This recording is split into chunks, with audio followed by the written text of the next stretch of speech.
DJJAYERICA. Yo, welcome to another episode of DJJAYERICAPODCAST. Appreciate it for tuning in. If you guys are listening right now on YouTube, make sure you guys hit that subscribe button. If you listen on Spotify, make sure you guys follow, or wherever audio device you listen to on Apple Podcasts. Y'all know what it is. Subscribe. This podcast is about celebrity news, commentary, entertainment, and everything else. And we get into it. We had these conversations about the whole thing and everything else that be going on within the world. If you guys like that, you guys should stay tuned because we have a great show for you guys. We're going to talk about this entire scandal involving T.I. and Tiny, and all these allegations is coming out from several different women claiming that they were sexually assaulted and abused by T.I. and Tiny, baby. Things is getting real crazy. We're also going to talk about Nick Cannon finally being able to get back to work. You guys know that he basically got banned from basically every TV network after he had quote unquote had anti-Semitic statements that was made on his podcast last year. So now he's getting back in the swing of things. It looked like his show is back on route to premiere, and he's, I'm going to talk about that, of course, and we're going to talk about Nipsey Hussle murder case, okay, and an update on that, and basically discuss what exactly is the holdup in regards to this trial, because it looks as if they pushed this trial back another month, okay? So I'm going to get into that as well. But anyways, welcome to my podcast. I hope you guys are doing good. It is February 1st. It's 2 a.m. I'm recording this, okay? And, I think I want to try to celebrate Black History Month. You know what I'm saying? Us as Black people have accomplished so much and have gone through so much. I can't start this podcast off recording it on February 1st and not say, a big salute to the Black people out there who have made history. It made it possible for me to even be on this microphone right now. And also, while I'm doing that salute, I want to give a salute and a rest in peace out to the legendary Cicely Tyson. We lost her at the end of January, a few days ago, this past weekend, and she died at the age of 96 years old. And all I can say is we were really blessed to have her. I was hoping that she would see 100, but she actually did a few final interviews and stuff like that I've seen, and she still was in good health until she transitioned. So it was just amazing. I hope that I can live that long. You know what I mean? Man, that would be a blessing, and still have my sound mind. Like, most people, when they get to like 96 and stuff like that, they don't have their senses. They don't have, the things, your regular motor abilities and walking and stuff like that. And Cicely Tyson was acting at the age of 95, 96 years old. And she had recently was just actually in her last film, a Tyler Perry film that was on Netflix. And I believe Felicia Rashad was in that as well. So it's just amazing. And on top of that, she wrote an entire memoir that she released last week, which is the week before she passed away. And she did a mini press tour for that. So, if I could say someone who made a perfect transition, a way that I would probably want to transition from this earth, it has to be Miss Cicely Tyson. She had a career that spanned 60 years, you know what I'm saying? And on top of that, she won Tony, honorary Oscar, a lot of different accolades. And the one thing that I just felt so inspiring is that her career didn't really kick off until she's like 48 years old. You know what I'm saying? And how many people out here try to rush through everything, gotta have it now, and think like, oh, if I don't get it by this certain age, then it can't happen. You know what I mean? Cicely Tyson never gave up on herself. She was 48 years old, and she finally got the recognition that she deserved as an actress. And she had a 50-year career from basically almost 50 all the way until 96. She was accomplishing her dream. And imagine how much life she was living before she really took off. I mean, to be 48 years old and just now really reaching your success that you always wanted. I'm just thinking about it, because we complain, right? I'm 29, man. I'm gonna be 30 this year, and we have so many people out here that's like my age or a little bit older than me that's complaining like, man, I ain't hitting my goals, this is stressed out. And maybe we should work hard, but also try to be slow and steady. You know what I mean? Because that's how Cicely Tyson did her career. She did slow and steady, and she literally won the race. I swear she outlived so many different actresses, a lot of great actresses and stuff like that, but she really did work until the end, and she went out probably just natural causes. They didn't release actually her cause of death, but the last interviews I seen that she had on TV, which was out like last week or so, she was still in her sound mind. So you know what I mean? So that was a beautiful thing. And I just want to say, you know, if we're going to start our Black History, may she rest in peace, and say a happy Black History Month to her, because she's now with the ancestors. So big up to Miss Cicely Tyson, and you know, definitely sending prayers out to her family, and especially a special prayer out to Tyler Perry, who was like family to her in the things that he did. Cicely Tyson and Tyler Perry relationship to me is like the epitome of people saying, give people their flowers while they're here, man. Tyler Perry, you are an honorable dude, and can't nobody else tell me different, man. The things that you did, and I was reading how he made sure that Cicely Tyson got paid more than what Hollywood was paying her with Tyler Perry, and he made sure that he doubled, tripled, and you know, more, quadrupled her salary when it came to the roles and stuff that she did, and how much Hollywood was paying her. So it's just an amazing thing.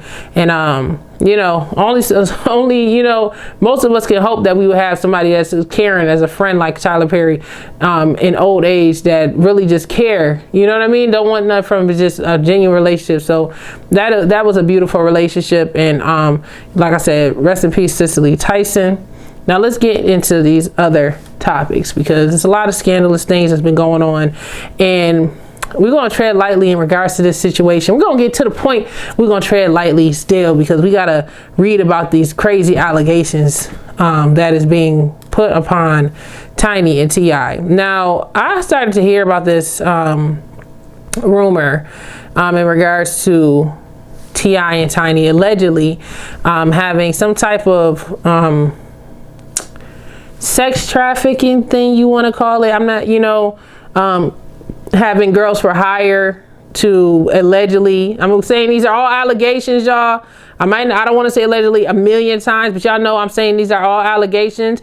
This could be false, okay? But I'm telling you what the streets is saying, and this has gotten to the point where we have people speaking out left and right about it, and it's just getting crazy. So I'm just going to get straight to the point, and I'm going to read the story that I got off of lovebscott.com, and I also use my own blog. Go to my website, DJJAYERICAPOD.com, where you get most of your gossip and tea from. You know what I'm saying? So a lot of the stuff I'm reading off of my own website and my own page. So I'm on my page, DJJAYERICAPOD.com, and I also use other resources as well to, you know, build my blog site. And you know who taught me how to blog? Love B. Scott taught me how to blog. I'm not gonna lie. Shout out to Love B. Scott. Thank you. And that's basically just, you know, write a paragraph and then you do reference. That's all it is. You know what I'm saying? I'm learning how to do this on this independent thing. Anyway, let's get to it. So there is a former assistant by the name of Sabrina Peterson, who is basically made an accusation following T.I. being like appointed by the mayor of Atlanta for like some high position. I can't think of the high position, but he's supposed to have been over like a specific department against anti-gun violence and stuff like that, and street violence. And Mayor Keisha Lance Bottoms decided to give this job to T.I. and was basically saying that he can run the entire department, and that she felt like he would be a great leader for that department. Now, this woman named Sabrina Peterson, who used to be an assistant, allegedly an assistant and friend of T.I. and Tiny, decided to go on Instagram and basically went on a rant, basically saying that T.I. shouldn't have that position because T.I. actually put a gun to her head before, allegedly. So like I said, it's allegations, y'all.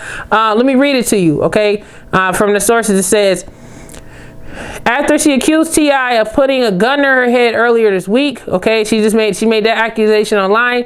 Now, okay, she's gonna take things to the next level. All right, Sabrina is now making allegations and sharing allegations from numerous women on the Glam University Instagram page, okay, her Instagram account, okay, and they're not too pretty, okay. In a series of conversations, allegations against T.I. and Tiny range from drugging unsuspected women, okay. They're accusing them of drugging unsuspected women, kidnapping them, and also physical violence and much, much more. So it is a ton of basically text messages and stuff like that, DMs from women who have crazy stories about T.I. and Tiny. I'm gonna read some of these things, you guys, and y'all gonna stick with me because I'm gonna be reading it And some of this stuff is kind of like edited out because they really don't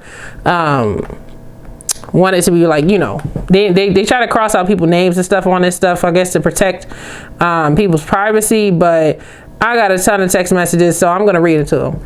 All right, so one of them, it says it was a screenshot. This is the stuff that Sabrina Peterson posted on her story timeline on Instagram. So it says, blank with them too.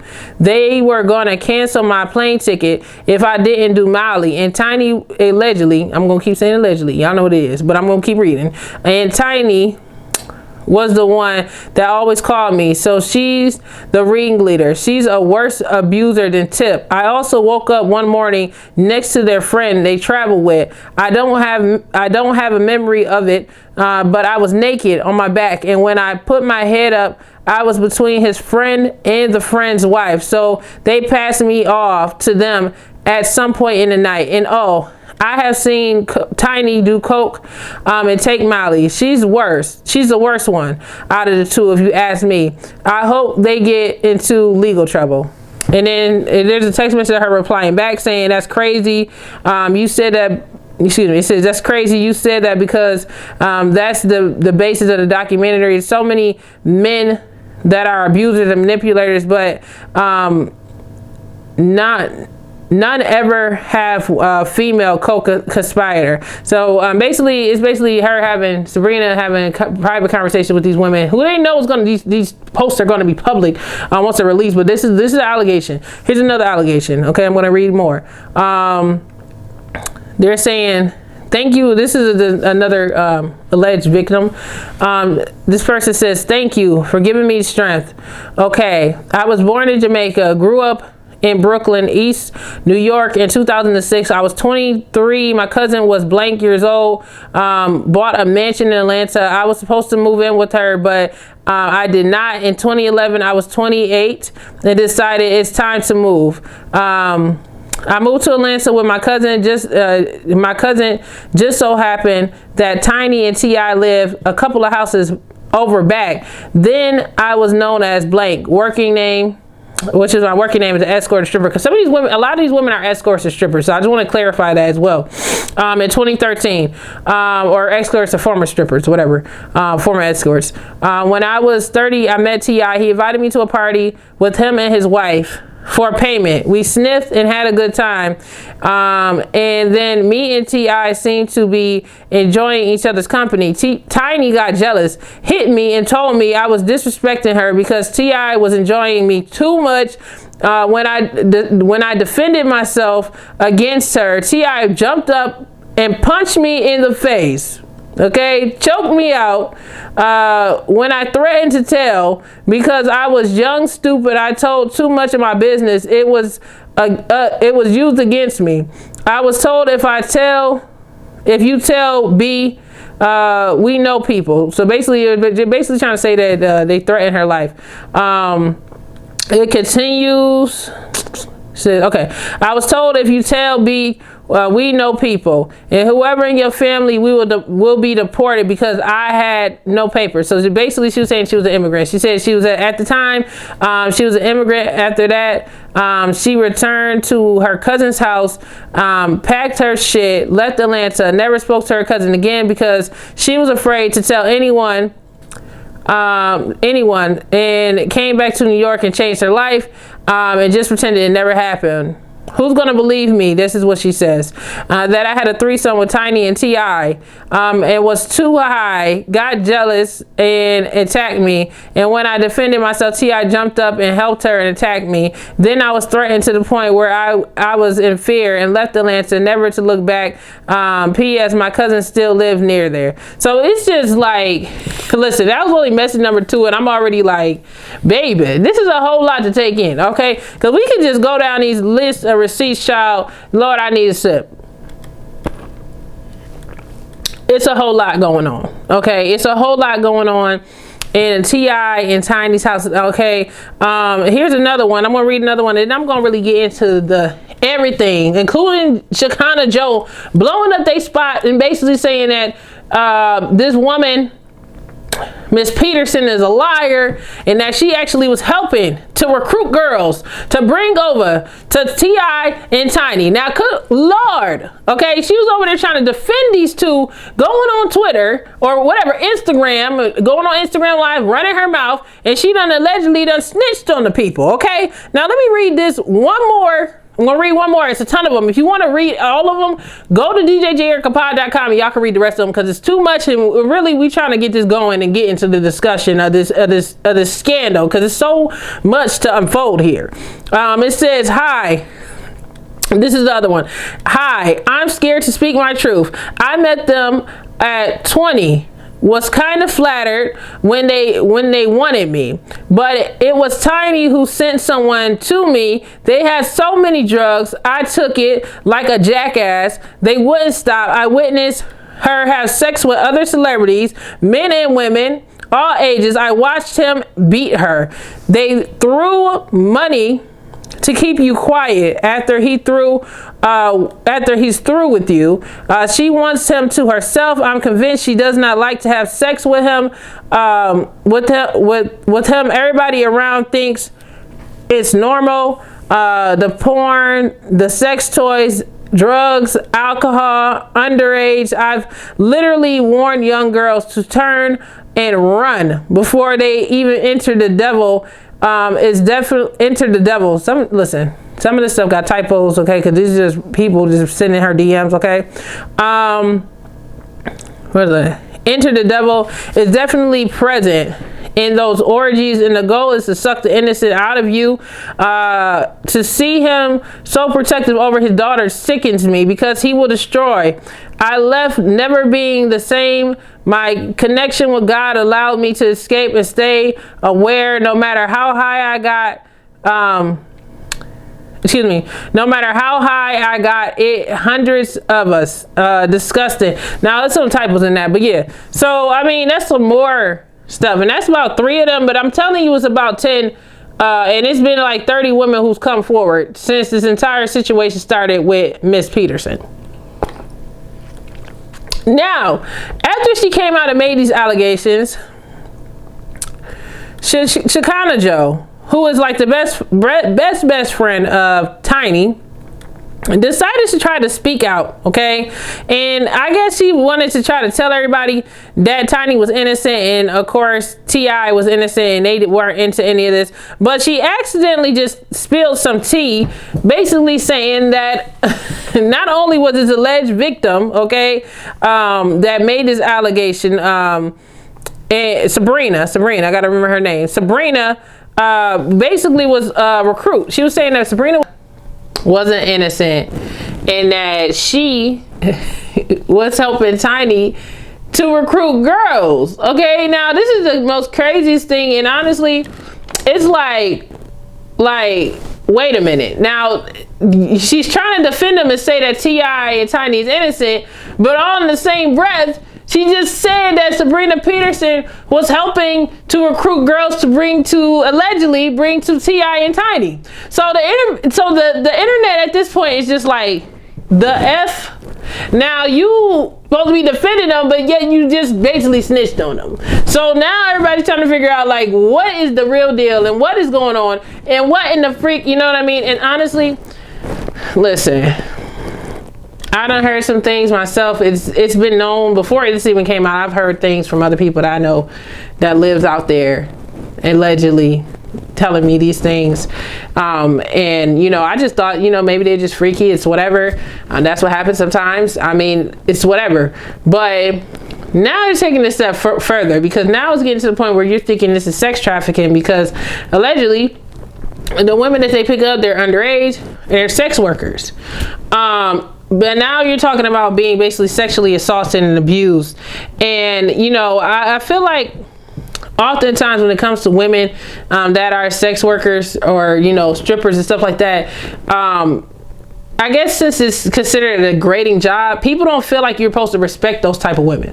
You know, people feel like that you could just do whatever you want to these type of people, but there's still people at the end of the day, and they're doing their job. And if you are going past what they're willing to do, then that is indeed rape. That is indeed sexual assault. That is indeed not okay. If you're intimidating somebody into doing drugs, okay, just because they have a specific profession, that doesn't mean that it's okay for you to try to force them to start snorting coke, allegedly, and getting high or putting stuff in their drinks and doing stuff to get your freaky kinks off. I mean, it's stories on here alleging that T.I. allegedly had a woman give him, you know, suck on some things for 6 hours.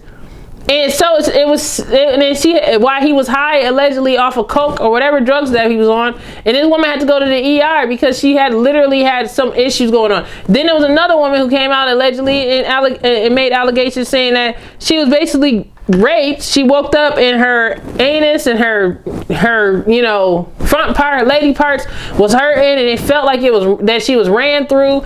These are some serious allegations, okay? And the thing is, this is stuff that they're claiming that has happened within the last 10 years, you know? So, according to Sabrina, the thing that happened to her, she said it's outside the statute of limitations, so she can't claim it. But these are reports all the way back dating as soon as, like, as close as the past 2 years or so, past year and a half or so in regards to this, okay? Now, since this whole thing went out, of course, it's been making such a big buzz that at this point, T.I. and Tiny is like, okay, we got to say something. Okay, because they got to protect their brands. You know, they got their reality TV shows, T.I.'s this, and this. And everybody views T.I. in a certain light. T.I. presents himself in a certain light. Like a man of morals, a man of integrity. But I just feel like, to me, I get someone who is from T.I., my personal perspective for me watching, I feel like he has like a Jekyll and Mr. Hyde type of thing. You know what I'm saying? I don't feel like he's actually like 100% living in, you know, full righteousness. And I mean, if these allegations is true, I don't know, you know what I'm saying? That thought in my head could possibly be true, you know what I'm saying? Allegedly, I don't know. But it's just kind of interesting. I never really gravitated really much to T.I.'s brand because I never felt that he was like genuine, because you hear him say these things and then you hear all these allegations about him cheating consistently on his wife and all this other stuff and all these other things that be going on, which is their personal business, but at the same time it's just a little bit conflicting. It's hard for me to follow somebody who is being known for allegedly still doing wrong and trying to give guidance to other people while they're doing wrong. And you know, everybody got that one family member. Everybody, do you have, like, everybody gets like everybody got like themselves, like at least that one family member that be sitting there smoking cigarettes. Everybody had that one family member. They'll sit there and smoke a pack, you know, people that, you know, and then they say, you shouldn't start smoking. Why would I take this? Okay, I guess I'll take advice from you, but this is kind of crazy. You telling me to stop smoking, but you ain't stop smoking. You know what I'm saying? And that's the vibe that I get. Like, T.I. give me that type of uncle vibe. Like, he was sitting there giving people advice and then doing the total opposite of advice he gives to people. And that's what I be getting from it. That's what I'm getting from the entire situation, okay? But anyway, let me read this statement, okay? So, T.I. and Tiny's camp decided to release a statement denying all the allegations. I'm about to read it to y'all. Okay. This is from their spokesperson. Mr. and Mrs. Harris want to be on record, and more importantly, want the public to know they are empathetically deny in the strongest way possible the egregiously appalling allegations being made against them by Sabrina Peterson. The Harrises has had difficulty with this woman for well over a decade, and they are taking this matter very seriously, and if these allegations don't end, they will take appropriate legal action. Okay, now that's the statement that they put out, basically saying that there we went in to take this woman to court. They also brought out this woman's record, basically saying that she done been arrested for like doing certain things, having violent tendencies, stuff like that. But for me, it's like, what does that have to do with any of it? Like, I mean, that I don't understand how one negates the other. You know what I'm saying? How two wrongs make it right. Like, I don't understand why T.I. and his team is bringing out, oh, this woman, she did this and done that. I mean, she could have got in an argument with people. Like, you could get in arguments with people and still be a sexual assault victim. Like, I don't understand how any of that has anything to do with the case at hand that's allegedly, possibly being presented, you know, in regards to Tia and Tiny and their sexual escapades, their alleged sexual escapades. I think I had to say, how many times I said allegedly? I should do a challenge. How many times did I say allegedly? Comment below. But anyway, so this led to Shekinah Joe. Let's get back to Shekinah Joe, because that's where we was going with it before I got into the more stuff. So Shekinah Joe went on YouTube, Instagram, wherever the hell she was, on social media, and made a video basically saying that Sabrina Peterson was recruiting girls and women. Like, listen, I'm not laughing at the circle sit. I'm just laughing about how dumb Shekinah Joe looks right now, because you are literally trying to defend somebody, and at the same time you just snitched on them. Like, I'm just like, whose side are you on? Are you confused? Are you is the marbles mixed up? I'm trying to understand. Like what in the world is going on that you listen to y'all. Okay, I'm gonna play this. I hope they don't flag me, but I just want y'all to hear this audio real quick so y'all can understand what the hell I'm talking about, because this is the only thing that I could probably play. It ain't visual, so I'm gonna go ahead and set my mic right here for you guys to hear it clear, and then we're gonna finish talking about this. I think if Tanya would pay out some attention, she wouldn't be even into it right now with Tia. She's looking attention. She wants Tiny. She obsessed with Tiny. Like, she wants Tiny to be her girlfriend. Now listen, this is my thing. It came out the Tip pulled a gun on her, right? How do we change from Tip not the victim no more? Tip is the victim and Tiny now is the legend. How do we go from that? So she done got mad at Tamika for taking her husband. He got the whole goddamn thing. She has a problem. She ain't talked about nothing about how she Tamika and Tip. I said what I said. Why she ain't talking about how she done suck? So why we ain't talking about that? Let's get into it. Yeah, y'all want to talk about that? Get into it. I'm trying to figure out why she ain't told y'all, but you know, why she ain't told y'all about she one of the women who used to go recruit the what's up? Hey, hey, now they go. Alright, so if you guys, so you guys heard that part. So she clearly just said that she ain't gonna tell y'all about her being the main person recruiting the girls. Like, listen, so when you basically incriminating her, you just incriminated your two friends, or you incriminated your friend and her husband, your friend's husband, because you basically just said, yeah, Sabrina's a liar, and she's trying to act all holy to now, but she's actually been recruiting people for them to have sex with. Which sounds like to me sex trafficking is going on. And you just admitted that you knew about it, Shekinah Joe. And all of that within less than 24 hours of that, Shekinah Joe comes back on, being tearful, basically saying that what she said was incorrect. So I'm going to play this audio so you guys can hear this hot mess, because this is a lot to talk about. There's a lot unfolding with the Harris household right now, and I have to finish talking about this, y'all. This is just too much going on. Let me get to playing this part and y'all can hear what I'm talking about, man. Willie allegedly used to tell me stuff about her, okay? And what Willie used to say to me, he used to be like, you know, she this person, she that person, she this person, she that person. So yesterday when I said what I said on the live, okay, I was speaking out of hurt. I was just saying what she was saying about somebody else, or let somebody else. I was just only saying that back to her. That had nothing to do with none of the rest of the women. I was really aiming that back to her because I feel like she's psychotic. That's my opinion. Because I would never go and attack nobody and by their goddamn name. If I'm down with women, I'm down with women. I'm going to try to help you by your name, not go by your name. I had to spend $5,000, you guys, to pay for an attorney and by my name, my government name. Okay, so this is one, and this is the other clip that she put up, and this is the part where she get teary-eyed. But what y'all ain't gonna do is pull me in some that I ain't got nothing to do with. I don't know Sabrina and Tiny in their friendship, because when they weren't friends when I came around. I cannot say that Sabrina recruited nobody for them, because I don't know. I know that because Willie said that shit. I'm crying because it's hurtful, friend, buddy. I heard what Willie said. Willie, her friend, he said she recruited her. I don't know. I know her. She told y'all in the post that I don't know her. How the f could a wannabe person speak on them when I didn't know her, okay? And I'm not in nothing. And I just cleared my name. For all you miserable people who want to keep attaching me to it, and that's what you do. But I'm not in a goddamn thing, okay? I've never, ever, ever, ever, ever seen nobody in that type of light.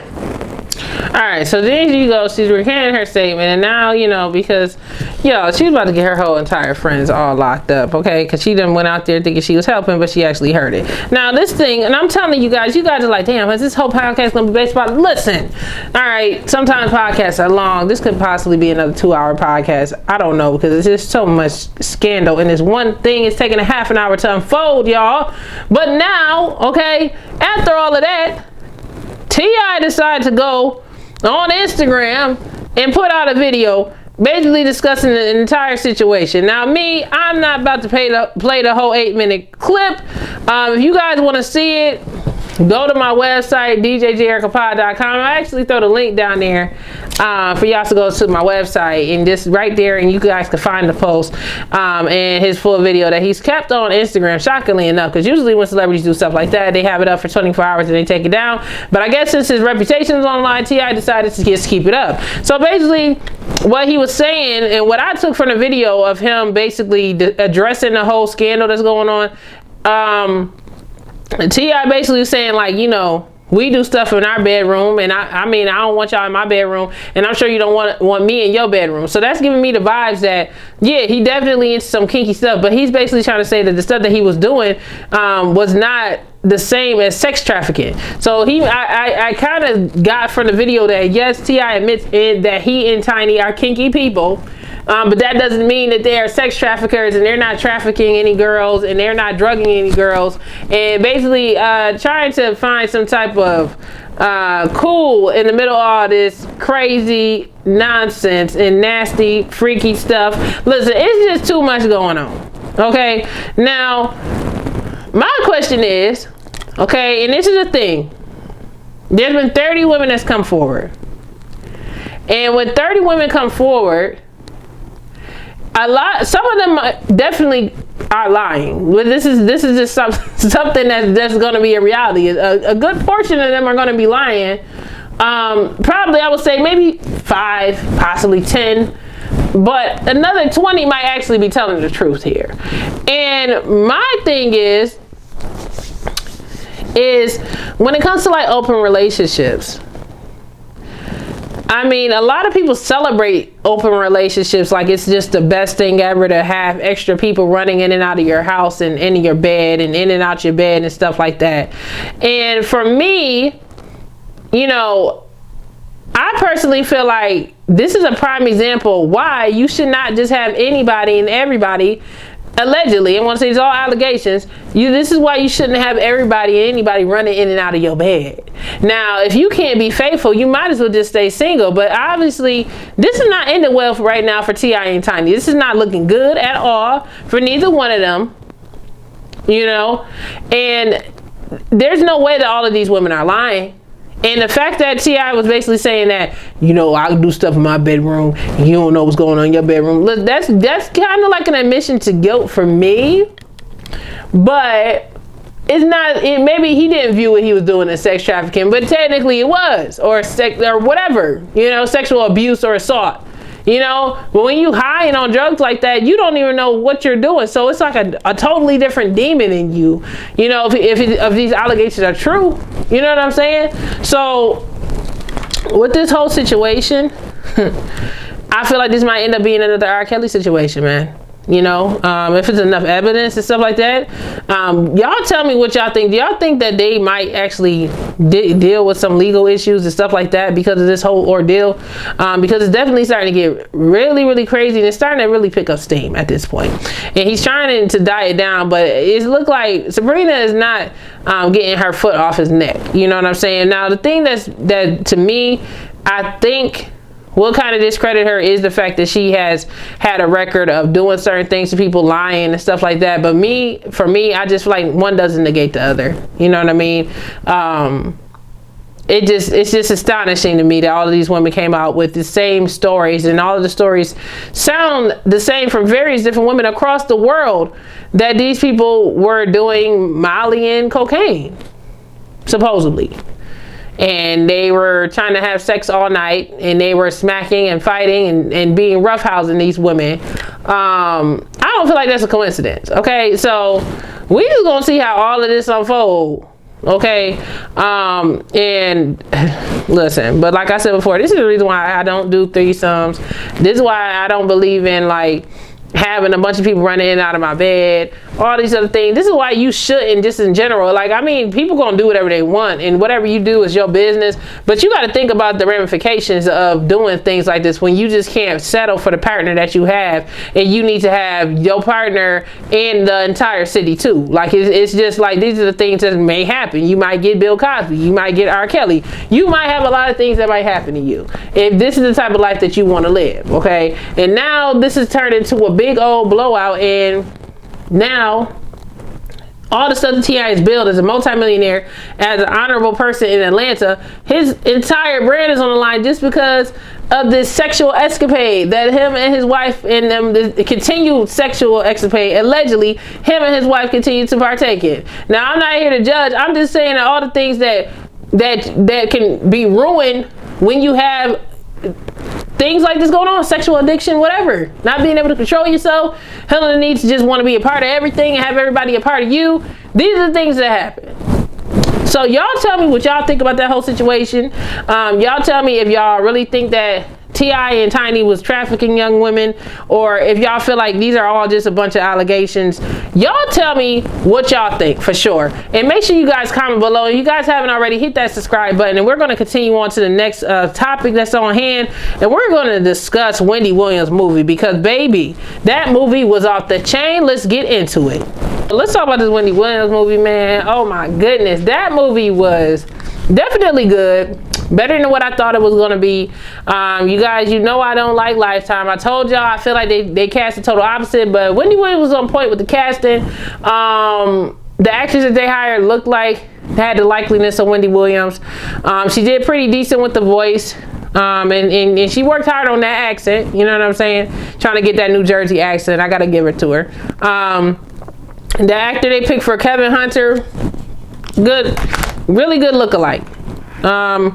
Now, it was so many different things. Let's try to unpack this entire film. You know what I mean? It was so many different things that happened. And the one thing I can say about Wendy Williams is that she a real one.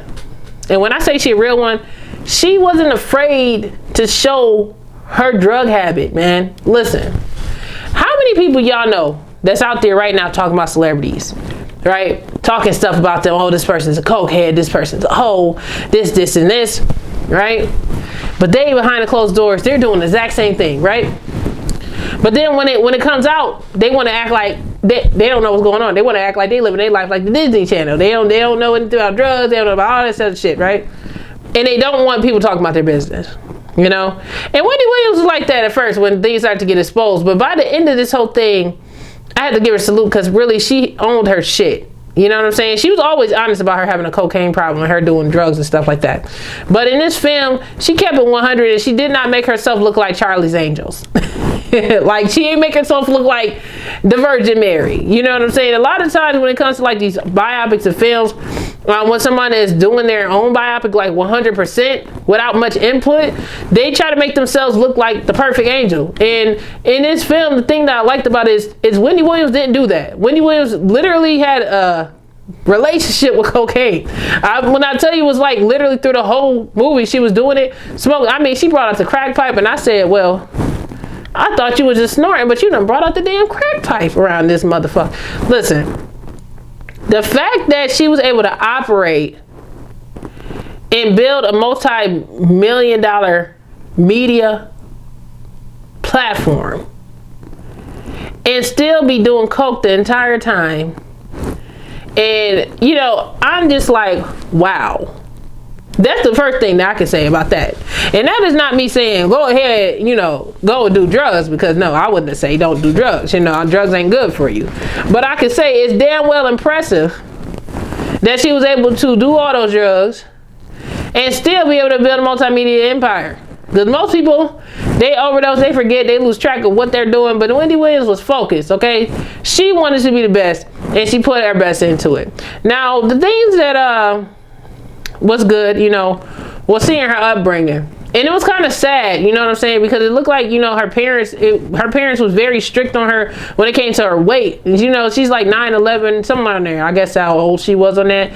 And they were basically telling her that she was she would be, her father said, you would be so pretty if you weren't so big. If you lost a little weight, you'd be so pretty. And it's just like a thing where it's like, dang. And then, you know, the mom was basically blaming stuff like her peeing in the bed on her being overweight. Talk about some of the fat is pushing on your bladder. Just some crazy outlandish stuff about this little girl. Okay, this little girl, Wendy. All right.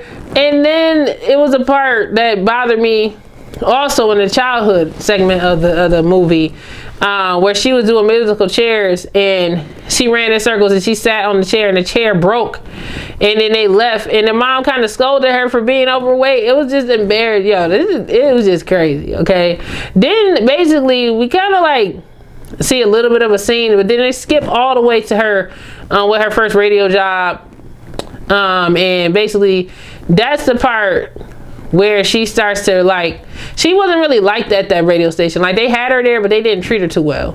And she wasn't getting paid as much, you know, as she should have been, right? And this is where she ended up meeting the R&B singer that raped her. Now, I think they call his name Tony Ricky or something like that. But they really, she said the real name of the guy. I forgot what the real name of the guy was. I had researched him because she had made headlines last week or so talking about the guy that actually raped her. But basically what happened is, you know, it was literally date rape. She was supposed to be hanging out with him. He said that he had to go back to the hotel to change and shower. He came out, he forced himself on Wendy, and this dude like quickly raped her and then basically told her she could let herself out. And I'm just sitting there like, what in the fuck, right? And it's just sad and disgusting. Then because she was raped in the middle of the AIDS pandemic. Remind you, this is the late 80s, so this is the middle of the AIDS pandemic, where people were just dropping like flies from the AIDS virus. Okay, and this is when you found out you were HIV positive, that it was literally a death sentence because they didn't have the proper medications for you to even live past a year or so, once it gets to the AIDS phase. So she kept getting tested to make sure she didn't have AIDS, and luckily she said her test came back negative after she tested several times. Okay, from there she decided to move and go to a different location. She ended up going to Philadelphia. She did some radio over there. And listen, it might not be in the exact order, but listen, she did that over there. She left the one job, went to one location, got fired. She said she was never unemployed for more than 2 weeks. Then she went to another location, she got another job, and then she was supposed to have been doing like a replacement for like her favorite disc jockey or whatever, and she was just doing a stand-in, and she just started to talk about the gossip, and the program director was just like, wow, you know, we don't do that, but he was impressed and was like, you deserve your own show. So then she got her own show, whatever, and Wendy was doing her thing, and this entire time she is like literally having a strong good old crack habit. Okay, like she was smoking crack, she was snorting crack, she was loving the damn cocaine and crack. Okay, then she ended up dealing with some dude. She was just talking about how she was you know, her relationships and stuff like that with men, and one of her relationships was with hip-hop artist Eric B, which is a rap artist, from Eric B and Rakim, and he basically got her for her money, had took her car, almost had her be late for work, then she put instead of her just like ending it, then she decided to put a car in his name and rent it out for him, and he took the car and never returned it. Baby, it was a mess. Okay, so anyway, just long story short, that relationship didn't work out. Okay, and then from there she continued to do her radio thing, and her brand was starting to pick up. Then that's when she met Kevin. And basically, like, Kevin was kind of like her savior. That's what she was basically trying to say. That's what I was getting from, is like Kevin was like her freaking savior and was fighting people that wanted to fight her and all like that. He's like a Superman, whatever.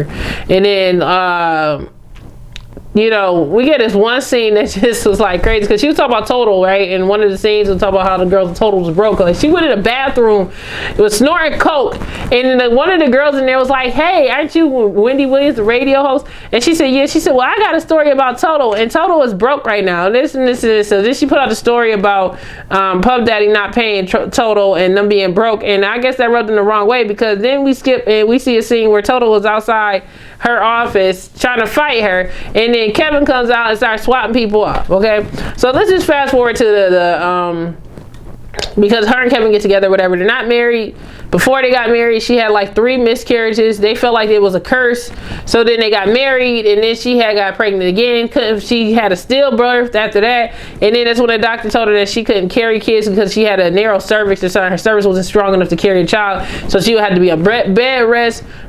She finally also kicks the coke habit. She gets breast implants and all this other stuff. Kevin was basically saying that she shouldn't get all that, but she decided to still get the work done anyway. Then we see the scene where she walks in with her surgery. Me personally, I think Wendy Williams looked better without the surgery. Yeah, but it's whatever. I guess if that's what makes her happy, then so be it. But yeah, so she just was out here doing her media thing, you know what I'm saying? And then it really is interesting because, like, when you watch a biopic, usually, like, when people do their stories, they be showing like drama from like 10 years ago or something like that. But Wendy Williams was like basically showing shit that happened within like the past year of her life. So she was basically showing the part where her husband was cheating on her and had the baby on her. Like, it was like a few years ago. And with her husband putting her in a rehab and all this other stuff that was going on. And it was just like, it was interesting to see nonetheless. And you know, we got the scene where she decided to kind of like confront the mistress and go to the house that Kevin bought that she literally lived 10 miles away from Wendy Williams. It's like, how bold was this man? This man was always cheating on her. Like, it was crazy. Like, he was openly cheating on her. And yeah, so anyway, she decided to like spray the stuff all over like the garage and stuff like that. She had a thing where she was saying Kevin never closed the garage. So she closed the garage and she allegedly did that. Now, I don't know if that's true or not because paparazzi was definitely following Wendy Williams when all this was going on. And I don't recall them ever saying, "Oh, Wendy Williams did the graffiti." But I think she added that for a dramatic effect or something, because I don't think so. She glued, and I think she glued the mailbox closed. So that was funny. But anyways, I was just happy that she got the divorce, and from there, I guess she's trying to get her life back on track. She still has some issues going on up until the end of last year too, because she had some stuff people was looking at like, what's going on with her? She's acting strange, this and this. The documentary, unfortunately, I did not get the chance to watch that. It looked like it was good, but then I had other things I had to do. So I just ended up watching the movie and that's it. But to me, I would say it was a very good movie, very impressive. I was just glad that Wendy Williams didn't try to make it seem like she was freaking perfect and stuff like that. Because like a lot of times when you watch people film, first of all, it's a Lifetime film. So let me just take a sip on that. And no, I'm not drinking alcohol, I'm drinking water. That alone, you just need to drink and think about it, because you know like how I feel about Lifetime movies. They don't be the best, okay? They don't be the best produced. They just really just be all over the place. So they don't be the best produced. They really just be all over the place. So you know, I was just happy that the storyline was right. It looks as if they had got the actors right. Good job. And you know, it was just cool to see somebody present themselves in a way that was realistic to who they really were. It seems Wendy Williams is very well in touch with herself, her good side and her bad side, and she wasn't afraid to show that. So big ups to Wendy for being a real one. Now, one thing that she didn't show in the movie that she did speak about, which is shocking, yo, it's like some other stuff, right? Wendy Williams went on DJ Sus One's podcast, and she basically unveiled that allegedly she had a one-night stand with Method Man. Yes, Method Man. And for you guys that's old school, y'all know Method Man, the rapper. You know, from Wu-Tang Clan and everything else. And most of the hip hop heads, of course, they know he's a legend. For the young people who don't know who Method Man is, if you guys watch Power Book 2, he's the one that's the lawyer, okay, for the dude Tyreek or whatever. All right, so just so you guys know who that is, okay. that she's alleged to say that she was like at a club with met the man. People was shooting up the club, like fighting and stuff like that. Met the man was drinking, she was drinking, they were both high. They decided to leave. Then they went to her condo or whatever, her penthouse, and then she gave met the man a bath. They were smoking more, doing more drugs or whatever, and then they had sex or whatever. They had one night stand, and basically she was saying that met the man still want to deny it to this day. She don't understand why they want to claim it. Now listen, I don't like talking about nobody's looks, but whatever. We already know why he probably ain't gonna claim that, but it's whatever. And on top of that, Wendy Williams wasn't that bad looking when she was younger. Like, you see other pictures from her before she got surgery, she wasn't that bad looking, and I feel like it was believable, okay? But yeah, so that is the scandal that's going on with that. Method Man hasn't came out and spoke about that or anything like that. I think that basically saying that it's true. That's what it comes off as, allegedly. All right, so y'all tell me what y'all think about that. Man, we is 50 minutes into this podcast, bro. Like, thank you. If you guys are still with me 50 minutes into this podcast, what you need to do is hit that subscribe button because you like this show. If you're listening to my voice right now, that means that you like this show. That means that you like hearing me talk my shit on this microphone. So I need you guys to go ahead and hit that subscribe button and hit that like button and hit that notification bell. You know, leave a rating. You know what I'm saying? I sit here and I do this show and I talk because I want to reach to people, and I want to build a conversation around what I do with my brand. So I appreciate everybody for listening, and I can say that my numbers when it comes to downloads and stuff like that are going up, and I appreciate everybody that just sit here and take the time to hear my big old mouth while I talk about all the stuff that be going on. You know what I'm saying, man? It takes a lot of time, man. Actually, before we get into some more celebrity hot topics, I want to talk about brand building and how important it is to really build a brand. And I want to talk about brand building because, like, it is something like with just being an entrepreneur and going after your dreams and stuff like that. All the hard work that you have to put in to really make your dreams come true. Like, how many people out there listening to this podcast has a dream that they want to go after? You know what I'm saying? And how many of you guys sit there and like literally procrastinate and delay? Like, what holds you back? Like, what is holding you back? You know what I'm saying? You know, I sit and I thought about that. You know what I mean? When I was building this podcast, and I kept saying, man, I really want to go on a recording-a-thon. I need to start putting out more work. I need to be this, and this. And then I started letting life distract me, man. A lot of stuff was sitting there tearing me down and, you know, stressing me out. You know what I'm saying? Whether it just be life in general, finances, everything else. It's so many different reasons why you would just be like, man, fuck it, I ain't got time for this. I get this, and this.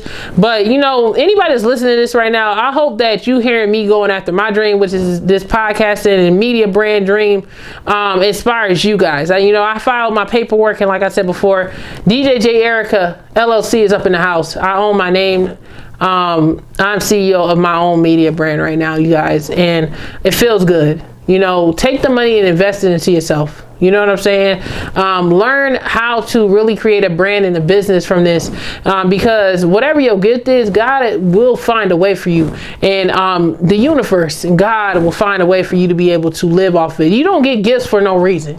You know what I'm saying? I really believe that you are given a gift to live off of it, so you can prosper off of it, so you don't have to really necessarily have to be stuck at a 9-to-5 job that you don't like. You know, and I'm not saying anything about people that work regular jobs. There's nothing wrong with that. If you guys work a regular job and stuff like that, try to find something that really suits you and make you happy. Most people I know, they're not happy at their jobs. They pick the wrong careers and they stick with it even though they know it's the wrong career. Why do that?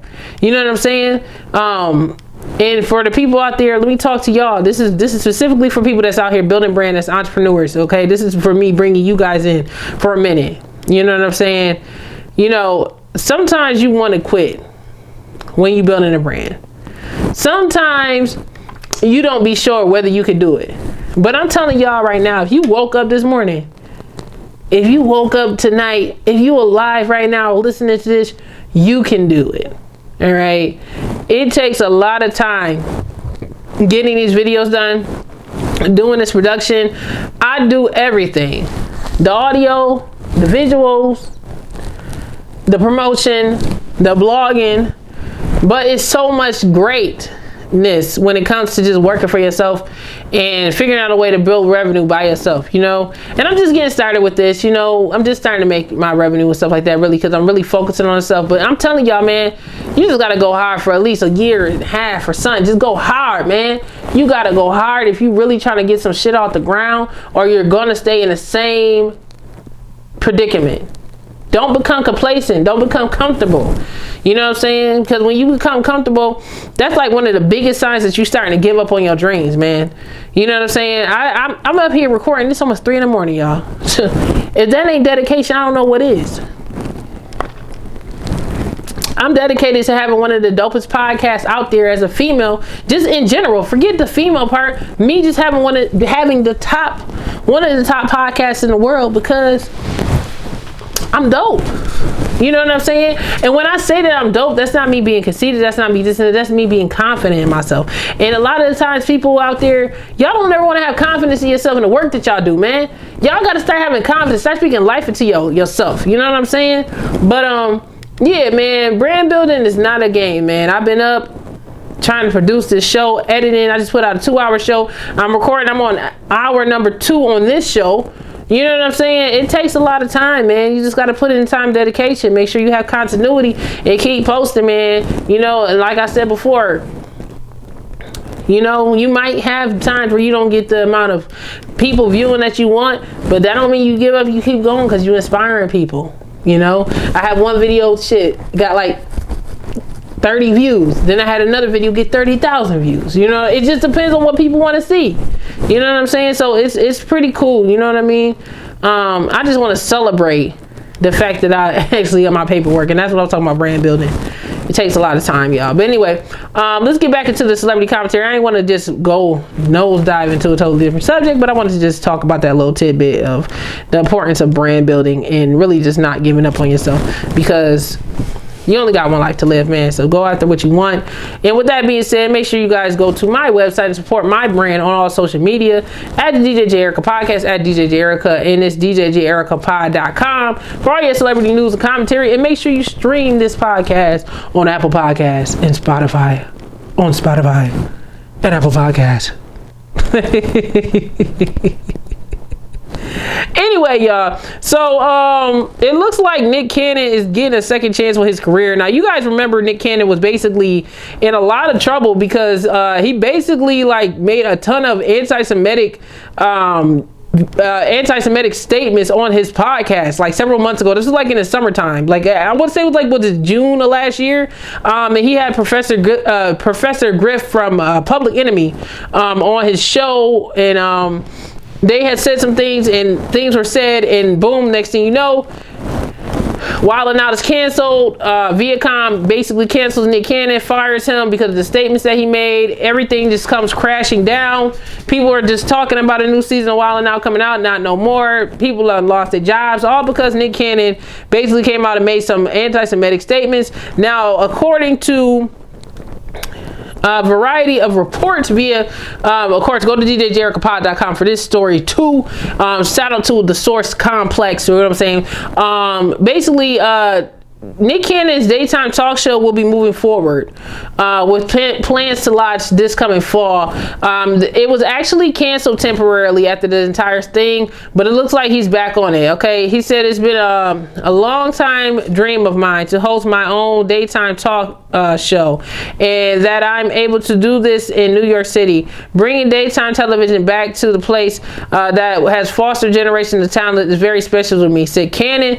With this show, will be uniting all aspects of entertainment in a unique way, in a very place where a lot of what we know today is our culture, is where our culture started. I couldn't ask for better partners, Denmark and Mercury and Fox, and thank them for supporting me in this endeavor. Now, the question is, this is something that I just want to pull back on with Wendy Williams. Remember, Denmark and Mercury is the people that created the Wendy Williams show. Now remember, people were saying Wendy Williams show was going to get canceled, and then she had like Jerry O'Connell try to come in and replace her. So I'm wondering, is Wendy Williams going to announce her retirement, or is what's going on with that? I wonder, is Wendy Williams about to retire from TV?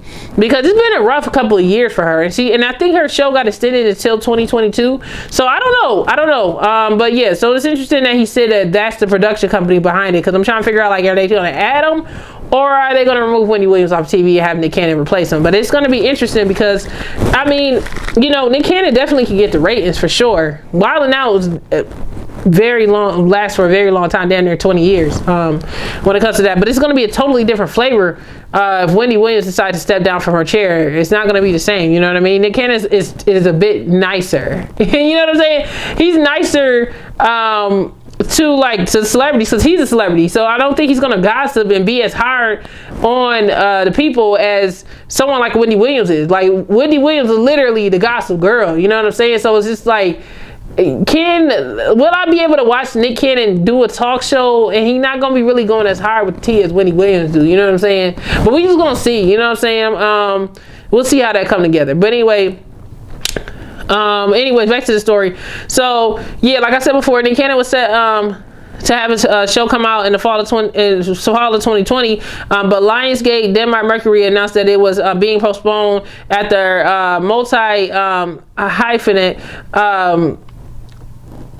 hyphenate was made because of his anti-Semitic remarks that he made on his Canon Class podcast. Okay, his discussion with former Public Enemy member Richard Professor Griffin, Canon suggested that black people couldn't be considered anti-Semitic because the Semitic people and language have nothing to do with white people.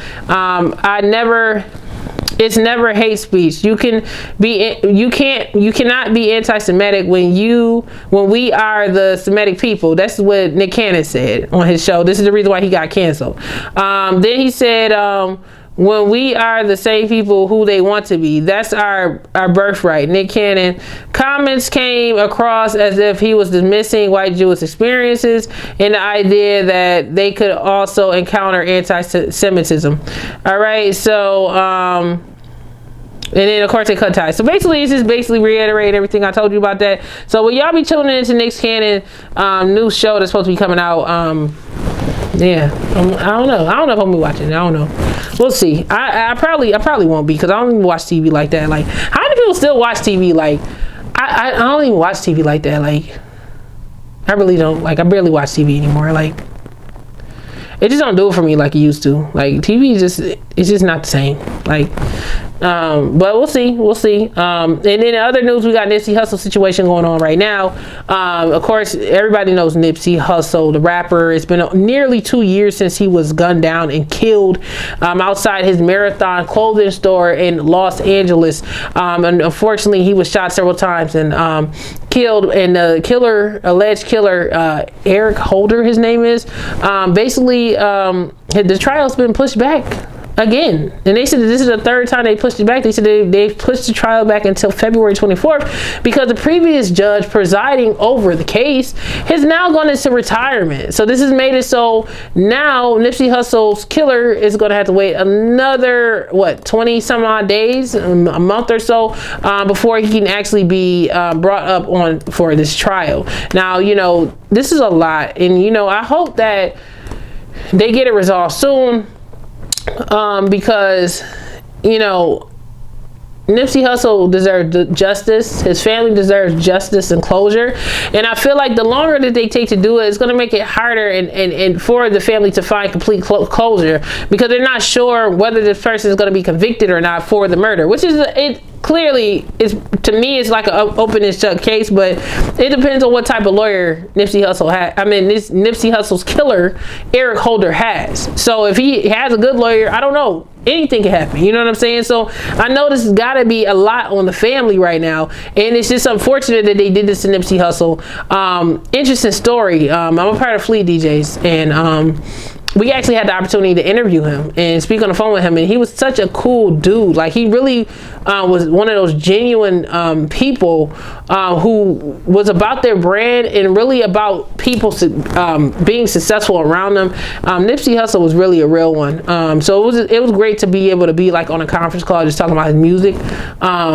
But yeah, he was a real one, man, and I just feel like it's unfair what has happened to him, and you know, I hope he continue to rest in peace. But y'all, this is another example of, man, we gotta stop the killing. We gotta stop the freaking killing, man. It's ridiculous, man.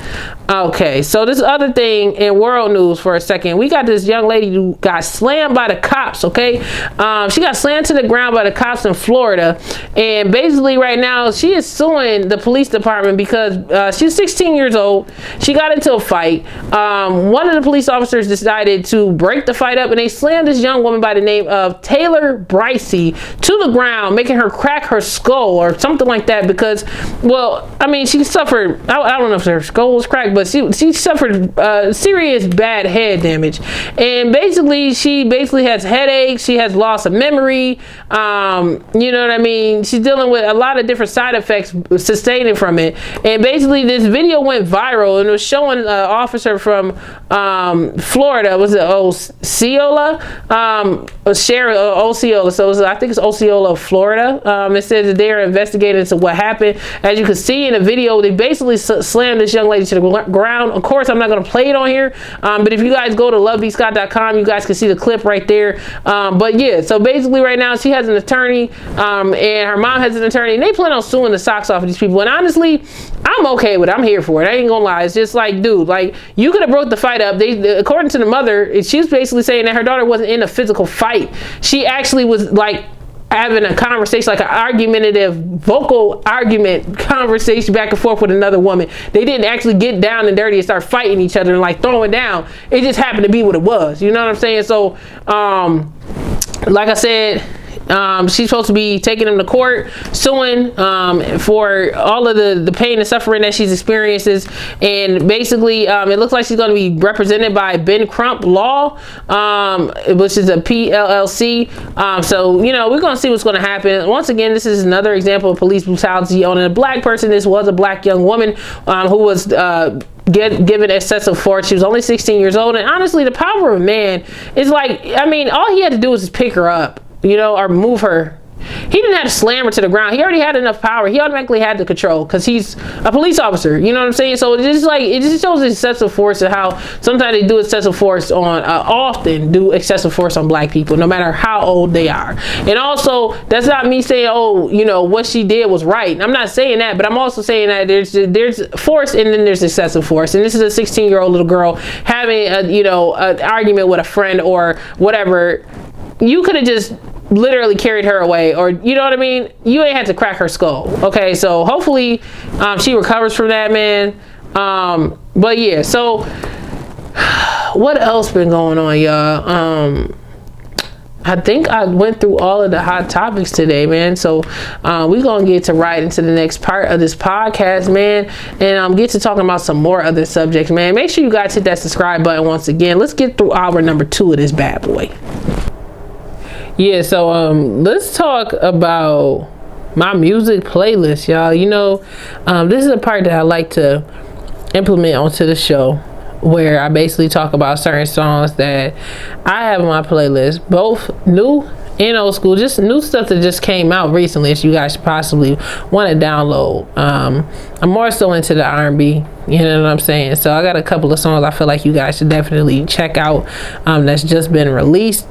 The first song on the music playlist this week is Eric Bellinger and Hitmaker, and the song is called Only You. Yeah, it's definitely a banger. Like I legit like it. I feel the beat, you know, it's one of them nice, you know, driving in your cars type of records or whatever. I really like that record.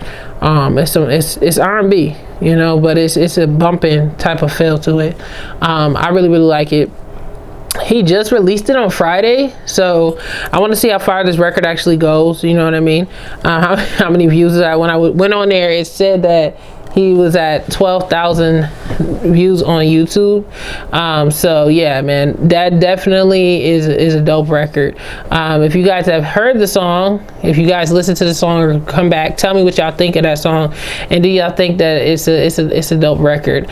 It's well produced, well put together. Another record you guys need to check out also that's just been released is Ashanti 235, I Want You. That is her new record that she just put out following the verses, so last week or whatever. I got to hear that, that was well put together. Classic Ashanti. Glad to see that she's still out here being relevant. She's had a career that's lasted for about 20 years now, and she's still out here looking young, younger and younger. I don't know what her skin regimen is, the food she eats. She has to work out. I mean, it must be all three, but she's out here looking good and healthy and got some new music out, so y'all need to check out that Ashanti 235, I Want You. Also, Robin Thicke put out some new music also called Take Me Higher.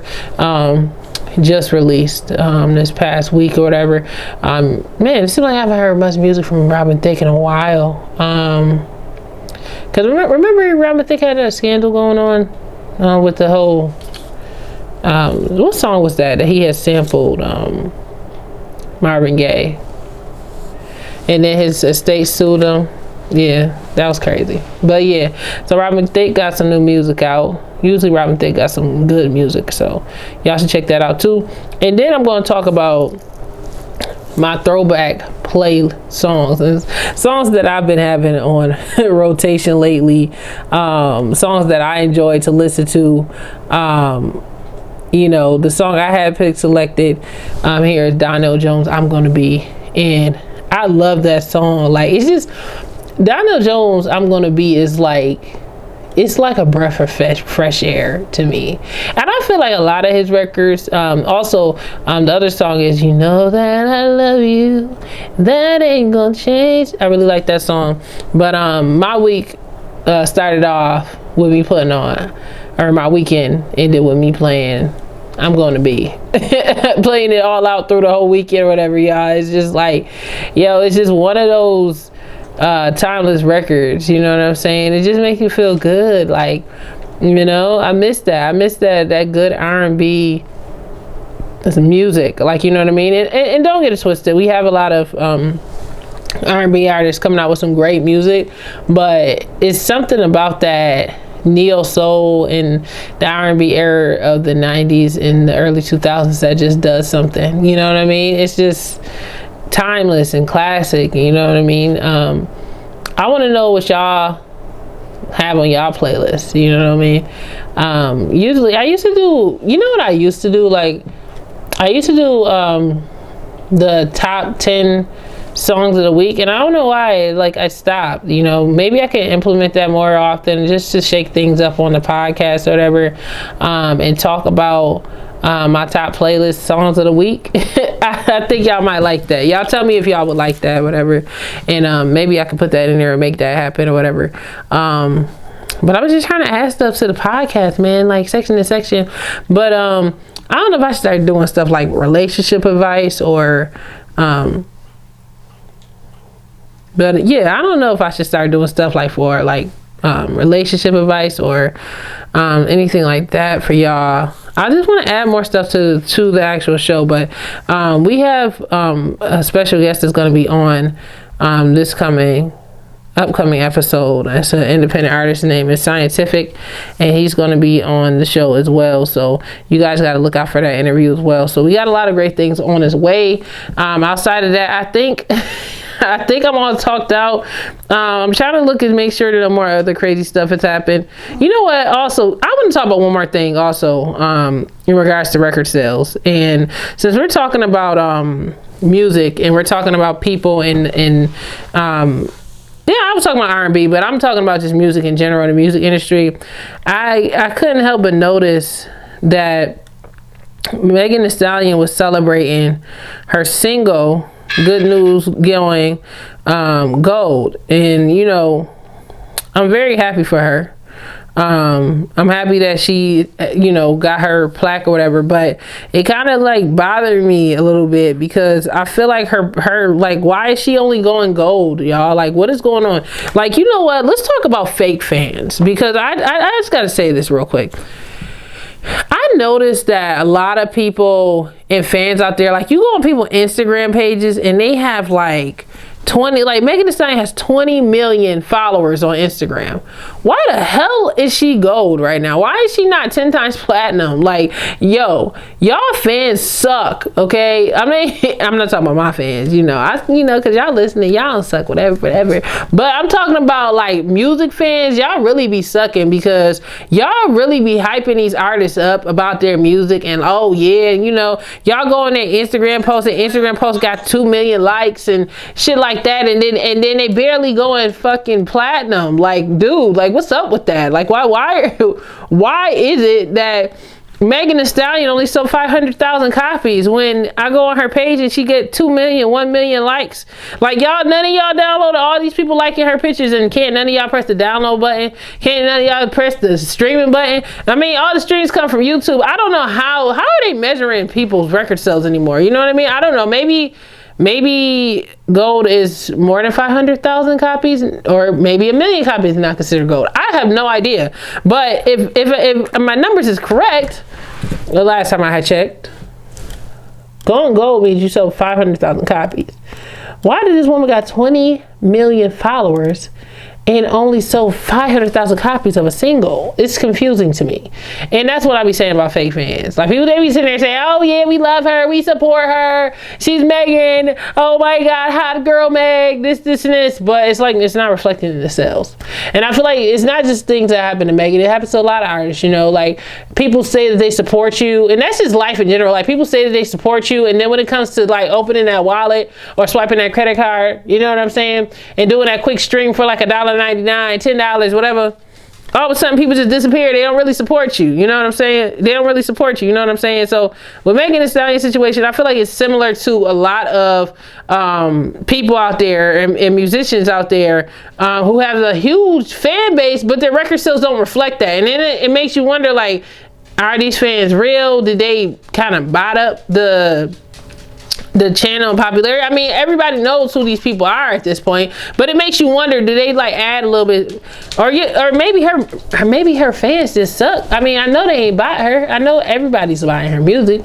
I mean, they listening to her music. At least they're all on her Instagram, talking about how hot she is and how she a hot girl Meg and shit. Like, why ain't y'all buying her albums, yo? Like, I feel like that's embarrassing. Like, I know she was excited, I'm happy for her, but at the same time, that's just sad, because it makes you just wonder, like, your fan base, like, what's the deal? Like, Megan Thee Stallion fan base, y'all should be ashamed. If you part of the hot girl Meg team, Stallionaires, whatever she called her fan base, whatever, y'all should be ashamed, because that lady should be over platinum by now. She should not be at 500,000 copies, man. I don't know what the deal is. Y'all can sit here and like all her pictures, give her 2 million likes, but when it comes to her album coming out, all of a sudden, oh yeah, never mind. Like, I don't know. I hate this new generations of fans. The fans back in the day, they would buy. You would know you got 2 million fans because you will find out once your album is released and you got 20 million copies sold. 2 million copies sold. Like, literally.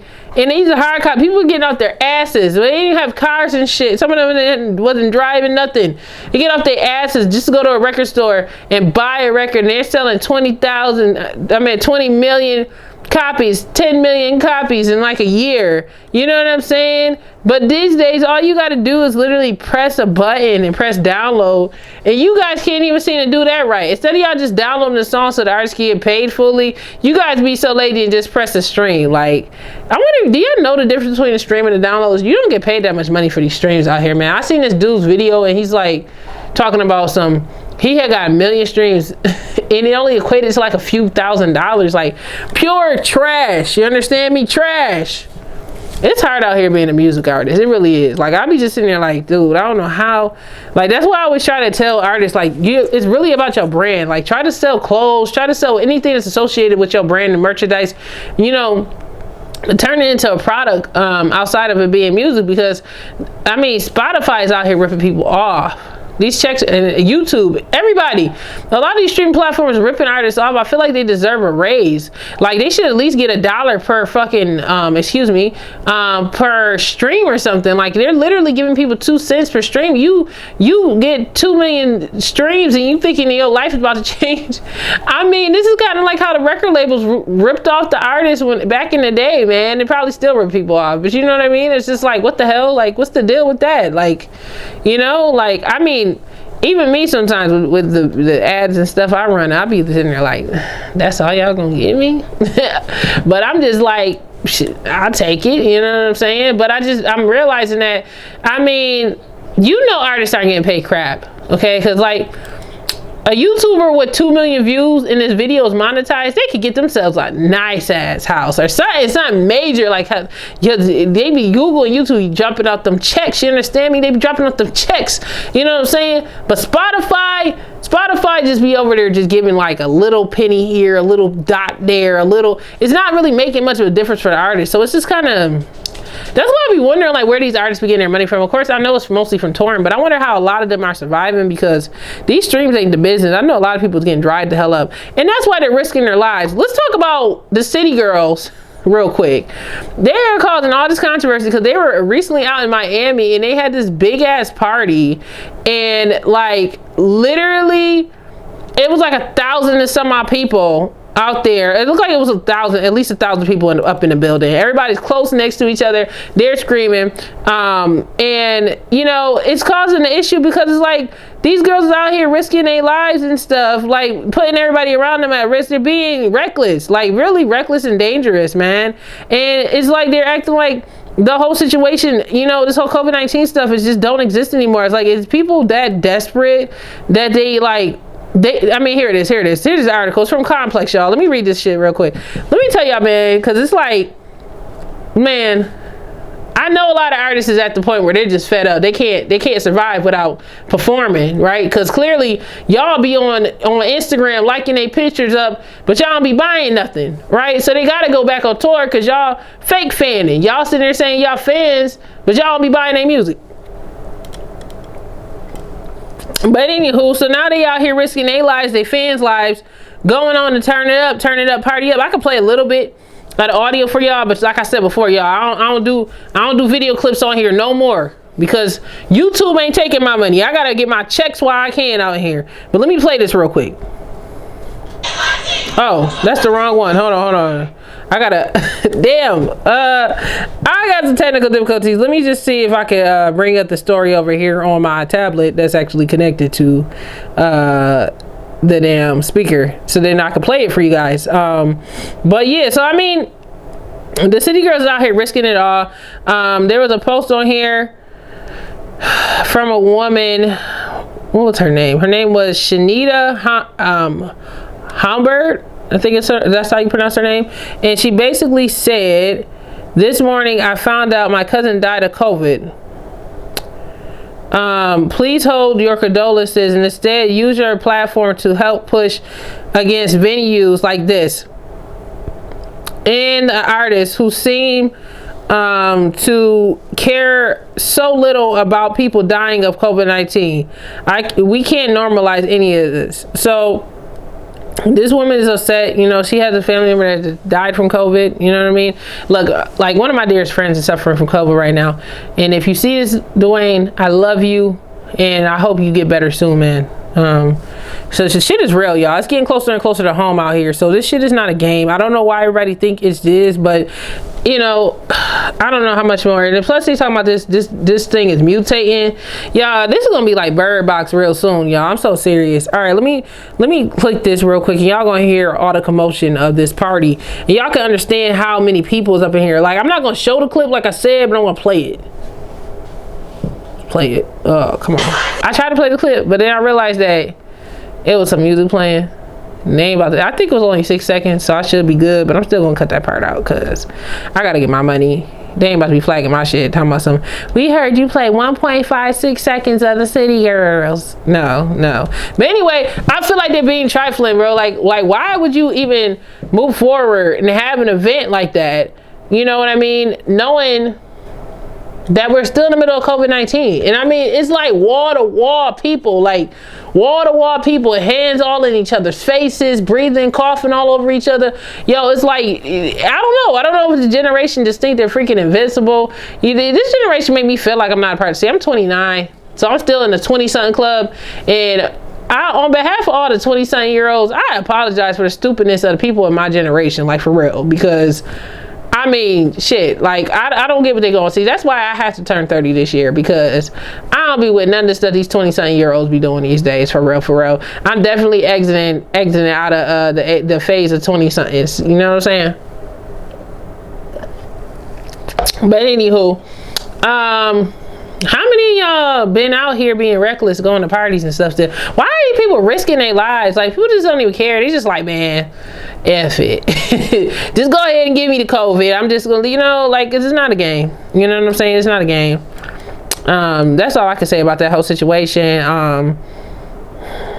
And then the thing is, like, all them people think about all the people that possibly caught that joint.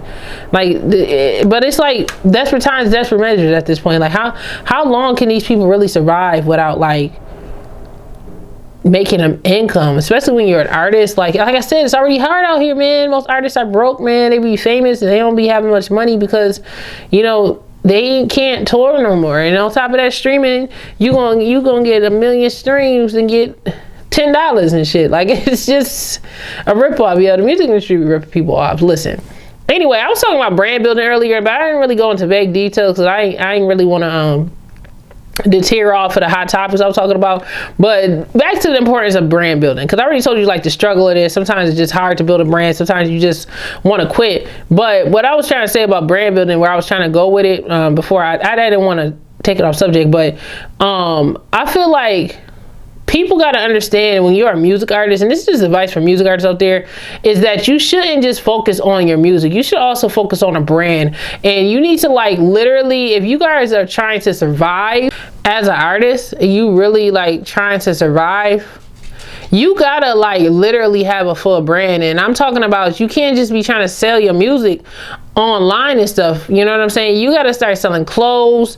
You have to, like, really put in the work. And just to go back to, like, a marketing idea, you know what I mean? You guys out there that's artists that's really struggling, you got to put in the footwork to really expand your brand. That means that you got to start doing your press. You got to start doing interviews. You can never feel like a platform is too good for you to be able to expand your brand. A lot of you guys out there, the reason why you guys aren't reaching the audience that you want is because you're lazy. You guys really have this soldier boy mindset. And it's crazy, because the soldier boy mindset is basically you feeling like your music, you going to drop your music online and it's going to blow up.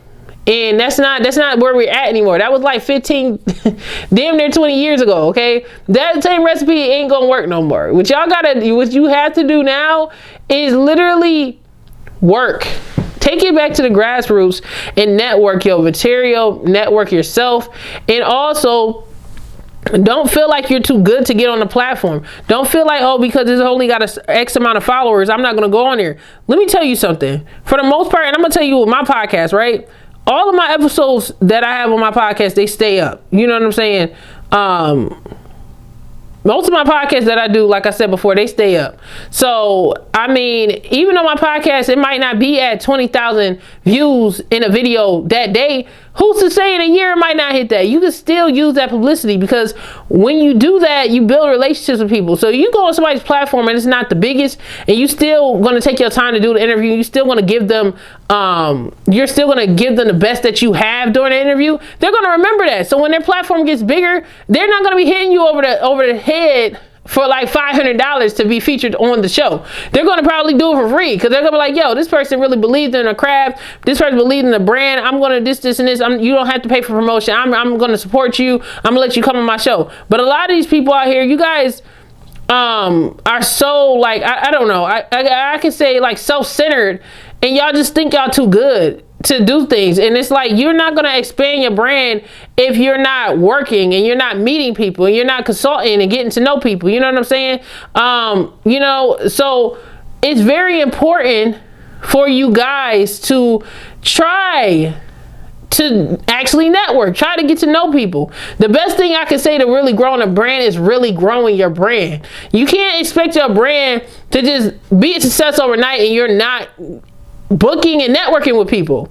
Like I said, like with my platform, I bring guests on my platform, right? Because it's networking. It's an opportunity to network and get guests and just get their story. I love hearing people's story. I genuinely want to hear people's story, but I also love the networking aspect of it. So that's the same thing you guys got to do. If y'all trying to build a brand, you got to learn how to network. You can't be shy, you guys. You got to start putting yourself out there. You got to start doing interviews. You got to stop being bougie and start putting in the work, man. Because if not, you're gonna be stuck in the same situation. You're gonna be trying to figure out, like, why am I stuck in this situation? Like, why do I feel like I'm not being successful? And it's because you're not putting in the work to be successful.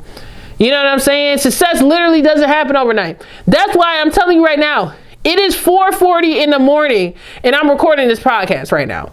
All right, I don't throw the times out there, but I'm telling you right now, it is February 1st, 4 minutes and 40. What is it? It's late, okay, damn it. It's 4:40 a.m., okay? And I'm up here recording my podcast and trying to expand my brand because it's important to me. You know what I'm saying? And even though I have my individual shows, today I have an interview with another artist. Like I said, Scientific. He's going to be on the show. You know what I'm saying? So it's like I'm always working. I'm always producing. I'm always doing something. So that's what you got to do to grow a brand. Stop being afraid to grow your brand. All right? You know, this is a special message. I'm over here recording something for Instagram. You know, it's the DJ Jayerica Podcast. If you guys haven't already, make sure you subscribe on YouTube. I am DJ Jayerica, and follow me on Spotify and Apple Podcasts, the DJ Jayerica Podcast, y'all. But anyway, that's how you grow your brand. Don't be afraid to grow your brand, man.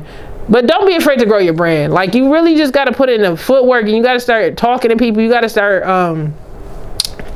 know, just putting yourself out there, man. You're not going to grow if you don't put in the work. It's just not going to happen. If you don't put in the work, it's not going to happen. I feel like a lot of you artists, you guys just sit there and be like, okay, I got one song. I have one song. Okay, let me go ahead and throw this out here. And then I'm going to sit there and be like, and then y'all don't do nothing else. Like, prayer without work is dead. You're not going to get to your next goal if you're not moving, man. You gotta put yourself out there. That thing I like to tell artists, you know what I mean? And also, learn how to make yourself a business. I know a lot of people that's in the music industry, they're not going to tell you how to file business paperwork. They're not going to tell you how to do the LLC or do a corporation, how to get your tax ID, your EIN number. These are things that you got to really try to figure out. Man, I figured that stuff out myself. You know, I figured that stuff out, and I got research with people, you know, but I did it myself. You know what I'm saying? I reached out to other people and said, okay, how did you do this? How did you do that? Ask questions. You know what I'm saying? That's a part of development and growing a brand too. You need to be around like-minded people, like-minded entrepreneurs is like you that can give you advice. You know what I'm saying? A like-minded entrepreneur actually helped me out and gave me some advice, and this has helped my brand tremendously. There's nothing wrong with getting advice from other people that's like-minded like you. That's how you grow your brand. That's how you find success. That's how you take things to the next level. You know what I'm saying? I feel like a lot of people, they want to be so shrewd and so, I got it, but you can't grow if you're not learning from other people. You know what I'm saying? So that's another thing I would say, and I think that's something that you could take from any entrepreneur, not even just a music artist, but any entrepreneur. If you're trying to be great at something, you got to see the people that's already doing great and ask them, how did they do what they do? And that's just how I'm at. You know what I'm saying? I mean, my podcast is making... Hello? My podcast is making waves, and it's not because I just woke up and it just happened. It's because I'm sitting here and I'm working. I put out videos everywhere. I put stuff on Instagram. I put out videos and I put in the work. You know what I'm saying? And like I said before, if you want to be successful, you have to put in the work. That's what it is. It's plain and simple. Put in the work, and don't give up on yourself. Believe in that dream that you're trying to accomplish. And try to pay off your debts, man. Honestly, debts can be a bitch. Like, try to figure out, fix your finances, try to pay off debts that you can. And if you have to keep a 9-to-5 job until you get everything off the ground, so be it. That's what it's there for. Try to use that job as a building block for you to be able to set yourself up in a good financial space. You know what I'm saying? But most people, y'all ain't hearing me though when I'm saying that. Y'all ain't hearing me when I'm saying that. For real. Man, this is real. Like, it's always some work to do, man. I tell you, I got added to Clubhouse. Like, I got added to Clubhouse by a good friend of mine, and it's been cool. You know what I mean? I'm trying to go in there to really like expand my podcast. You know what I'm saying? Because like, I really just want to like get this audience built, and I feel like Clubhouse is a really great app on that. It was funny because Master P was out there complaining about Clubhouse. Was like, yo, y'all, we got the Cookout app or something like that, and nobody's downloading it, and y'all helping to make the, non-black people billionaires off of their ideas. And it's like, how much time I got? I always gotta check. Look, what time? Okay, I had to check the time. Oh, okay. I'm sorry, y'all. I had to check and see how much time I had left on my camera, because I get to talking and then things get to, whatever. But yeah, sorry, y'all. I had to check and see how much time I had on my camera, because I've been talking for a minute. But anyway, I had got added to the Clubhouse app, and it's been cool so far. I mean, it's always bleeping. It's kind of like every 2 seconds somebody's trying to add me to a group, and I'm just like, all right, fuck, like, give me a second, man. Like, I did a couple of them. It's cool. You get to meet and mix up with like a lot of big names and stuff like that.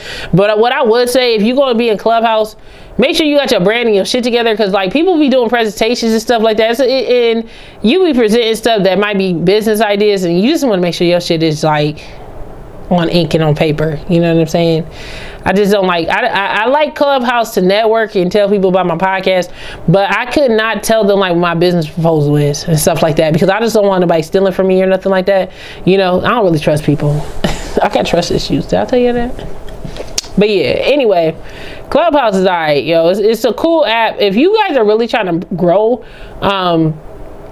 you do need an iPhone though. Like, you can't get into Clubhouse without an iPhone. So if you don't have an iPhone cell phone, then you need to get like a tablet.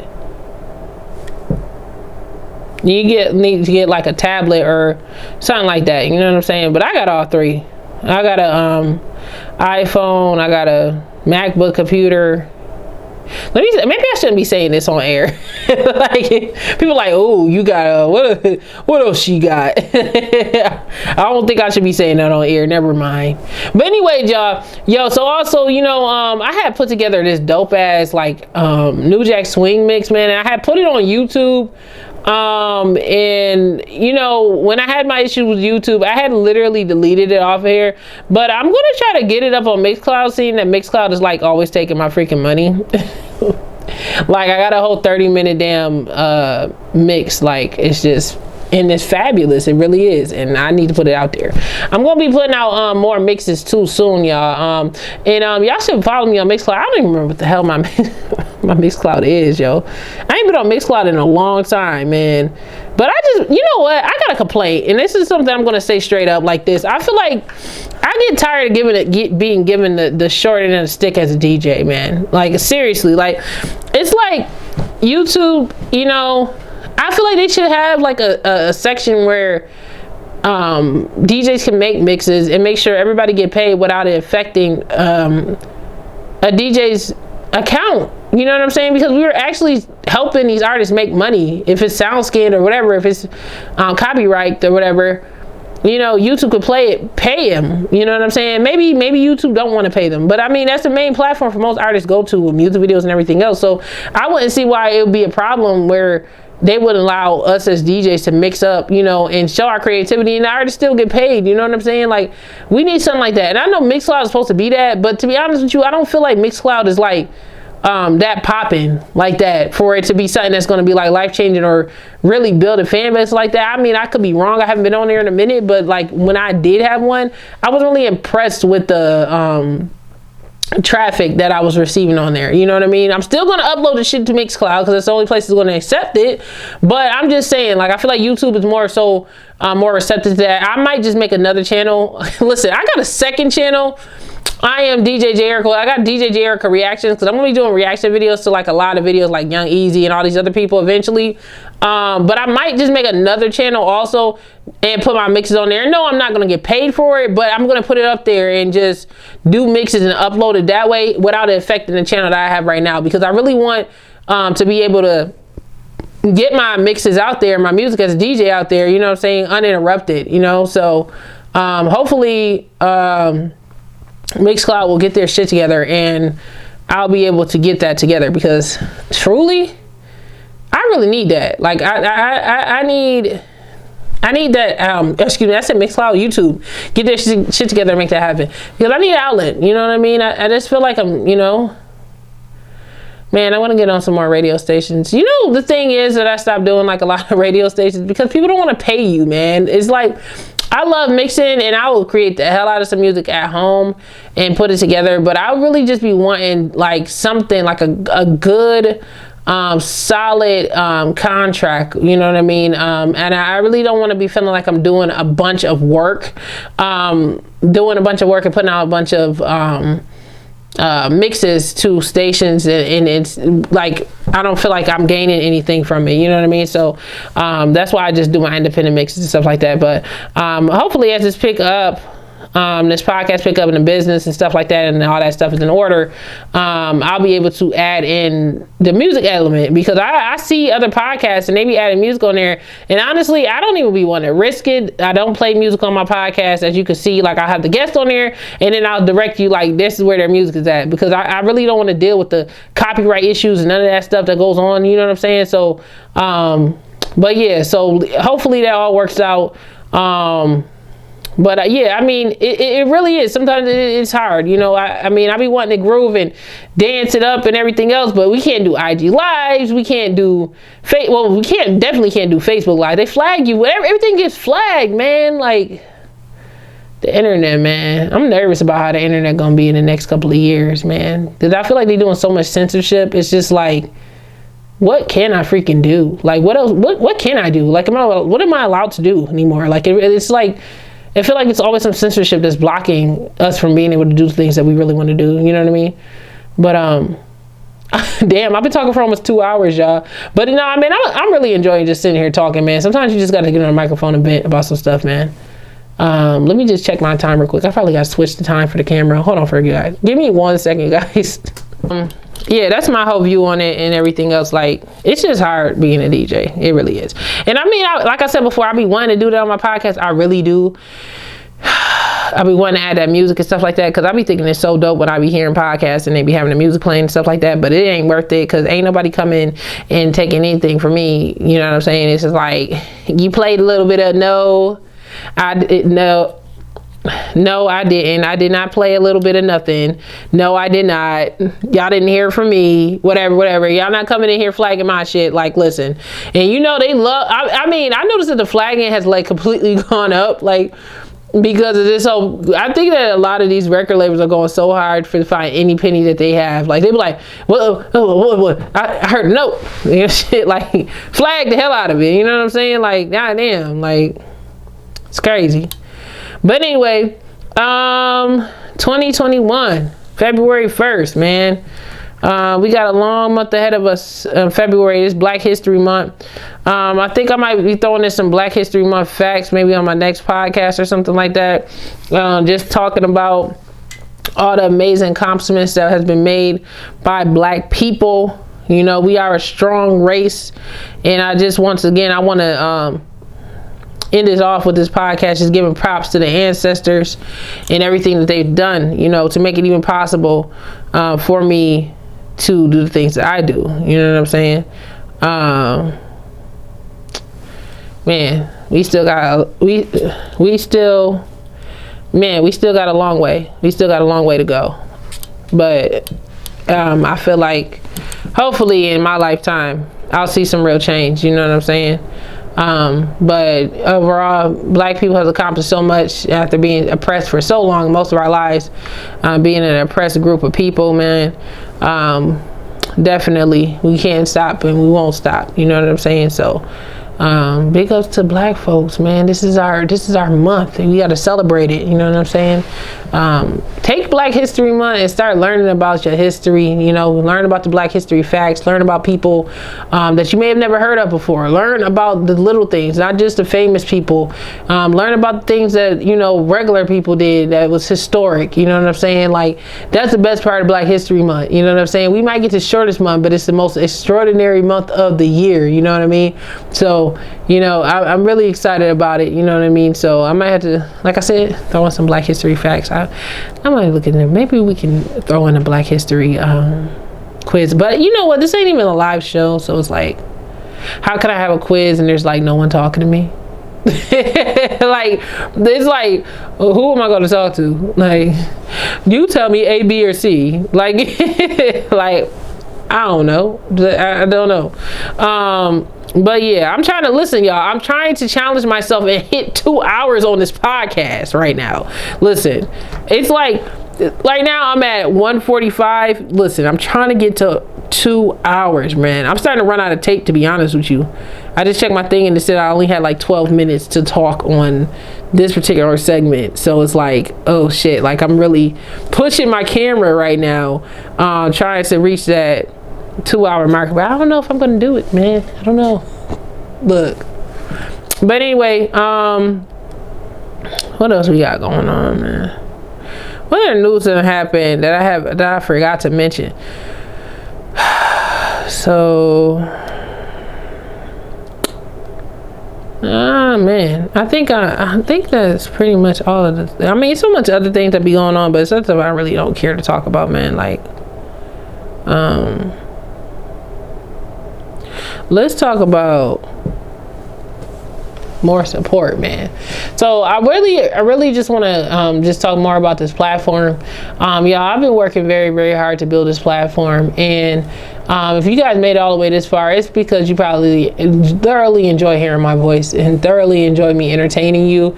And I appreciate everybody that takes the time just to listen to my podcast. But I just want to ask y'all to just do me a favor and make sure you guys do leave a rating, hit the thumbs up button if you're on YouTube, leave a comment, just talk about it, you know, just say what your opinion is or whatever. Just subscribe, because I know a lot of times people come on here, I see the streams go up, but I want more consistency, you know what I'm saying? Because I know a lot of times you guys come in and out. Some of you guys forget to subscribe, so just subscribe to the podcast and overall, you know what I'm saying? It takes a lot of time to produce this show, and I just want to make sure that every time I drop it, you guys are being aware of when I'm doing that, man. I'm doing email blasts, but I do email blasts too. So if you guys have an email, you guys could I don't know if people want their personal email out there. Hit me up in my DMs, like, you know, my Instagram at the DJJAYERICA podcast at DJJAYERICA. You guys could hit me up on there, and I guess we can. You could just give me your email address or whatever, and I'll add you to my email listing. Because the email listing, basically, I send it to all of the people who I know are supporters of mine. You know what I'm saying? I don't spam. It's just straight to the point. I put it out maybe every 2 weeks or so when I do my podcast, but I'm gonna be doing more than that. Y'all, I bought 12 hours worth of tape, and I only got like 2 more weeks on this month installment for it, because I had to pay for the host of this podcast, of course. So yeah, so it takes a lot of time to get that done. But yeah, anyway, but yeah, this is gonna be 2 hours, so I'm gonna have 8 more hours to use. So after I put this up, I'm still gonna have a whole 8 hours to use for the next 15 days. So I'm probably gonna be going on a podcast-a-thon.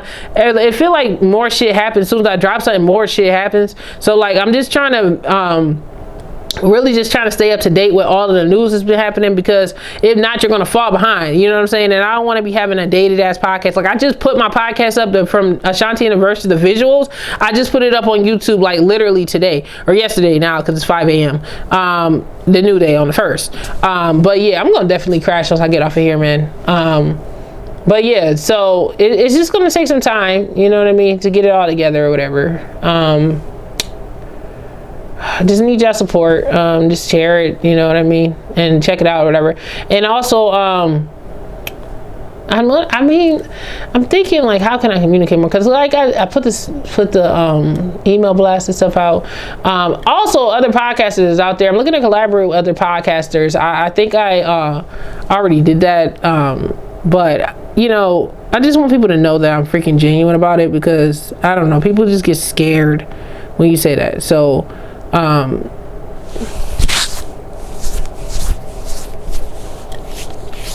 anyways, okay. But anyways, y'all. So I'm looking to collaborate with other podcasters out there. If you guys are a podcaster, I'm looking to collaborate with you. If you guys don't know, I am DJ Jayerica, the DJ Jayerica podcast, and I do celebrity commentary and I interview a lot of celebrities. I've interviewed 112. I've interviewed Speech of Arrested Development. I've interviewed Dr. Dre, Yo MTV Rap, Spanky Hayes. Most recently interviewed Don Robinson of En Vogue. I talk about celebrity news and commentary and stuff like that. I also do world news as well. But I'm looking to expand, and I'm looking to collaborate with people like you, other podcasters out there, people that want to expand their brand. You guys, do you guys know the key to expansion? It is networking and collaborating. I know a lot of people I've hit up, a lot of you guys are just like, yeah, whatever, lady, but I'm trying to tell you, I think it could benefit both of us if we work together. If it's an IG live, I'm cool with that. It's less work for me to do production, but let's collaborate. Hit me up and email me. I am DJ Jayerica, bookings@gmail.com. The link is down below. Or you guys can just, just hit your girl up, man. I ain't bougie, none of that. You know what I'm saying? I'm just trying to build and grow and expand the brand together. So let's just work together and let's try to do it. It's the DJ Jayerica podcast. Check it out. Just listen to my podcast. It's on Spotify. It's on Stitcher. It's on Apple Podcasts. I'm on YouTube. This is the visual for YouTube.